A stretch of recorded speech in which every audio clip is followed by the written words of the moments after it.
New Year ay magbubukas nga pala ako ng computer shop. Hindi sana ako magbubukas ngayon kaso nakita ko nga pala sa CCTV na may mga bata nga pala nakatambay dito sa computer shop. Wala rin naman ako magawa sa bahay kaya pumunta na rin ako dito para magbantay. Ito yung mga batang 2026 na amoy 2025 pa rin. Yung mga binabayad nga pala sa akin ng mga bata ay nagugulat ako kasi dati nga pala naglalaro ako, 5 piso lang yung nilalaro ko pero ngayon tigsa 70 na sila. Ang ganda nga pala ng transition ng taong 2026, yung pera nila magiging pera ko. Yung ibang bata nga pala guys dumadayo pa dito kasi yung computer shop sa kanila sarado pa. Lasing daw yung mga may-ari kaya magpapahinga ngayon. Kaya buti nilang guys nagbukas ako kasi wala nga pala akong kalaban na computer shop. Kaunti pa lang naman yung naglalaro sa akin pero tignan nyo kung magkano nga pala agad yung kinita ko. Wala pang 10 minutes ako nagbubukas, naka 420 pesos na agad ako. Gusto yung ko man araw-araw pero today lang to mangyayari. Bumili na nga rin pala ako ng speaker para kapag magsa-sound trip ako hindi na ako mag-headset. Pawisin yung tenga ko kasi nangangasim. Nabili ko nga lang pala to Stocktik ng tigpa 500 pesos. Speaker nga pala to na nagiging soundbar. Yun nga lang guys, di ko alam kung paano to tatanggalin na ibabalik sa speaker. Kaya nga rin pala ako bumili nito para may buhay din yung computer shop. Kaya kung meron nga pala sila mga request na kanta, mapapatugtog ko. Minsan rin kasi guys, ang boring, ang tahimik ng computer shop.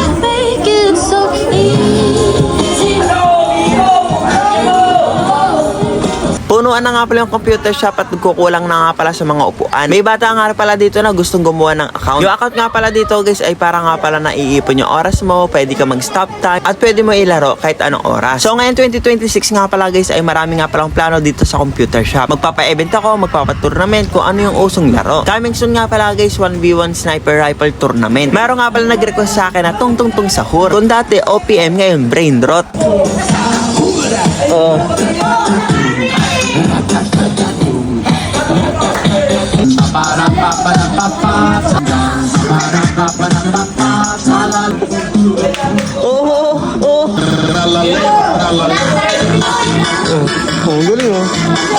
At yung guys, dumadami na nga rin yung tao dito at nakakaramdam na rin ako ng pag-iinit. Kaya binuksan ko na nga pala tong exhaust fan para hindi na nga pala maipon dito yung init. Hindi nga pala nagbabawal dito ng soft drinks tsaka na pagkain. Kaya expected na may matatapon ditong inumin. Kaya buti nilang guys ay sinabi nila to sa akin at hindi na magpuputik. Minsan kasi guys, hayaan na lang at iintay na lang matuyo. At may bata nga pala dito na 78 pesos yung ilalaro. Grabe guys, hagang hapunan na to. At ayun guys, 2 hours na nga pala nakakalipas, puno pa rin yung computer shop. Hapon na nga pala guys at hindi na nga pala mainit kaya inangat ko muna yung tarpaulin. Medyo nagugutom na nga pala ako guys kaya kakain muna ako ng tinake out ko. So yung pagkain ko nga pala ngayon guys ay ito nga pala ang Chowking L'Oreal. Isa to sa mga reason kung bakit magkakapakpak na ako sa likod. Yun nga lang guys, handa pa nga pala namin to ng New Year. Medyo makunat na nga pala yung manok at meron nga pala na amoy dito nakaamoy ko. Alas 10 na nga pala ng gabi guys, puno pa rin at medyo pagod na nga pala ako. Kaya magpapalit nga pala muna ako sa kapatid ko at magpapahinga ako. Kaya yun lang, thank you for watching, bye bye. 2026 na guys kaya magbago na tayo.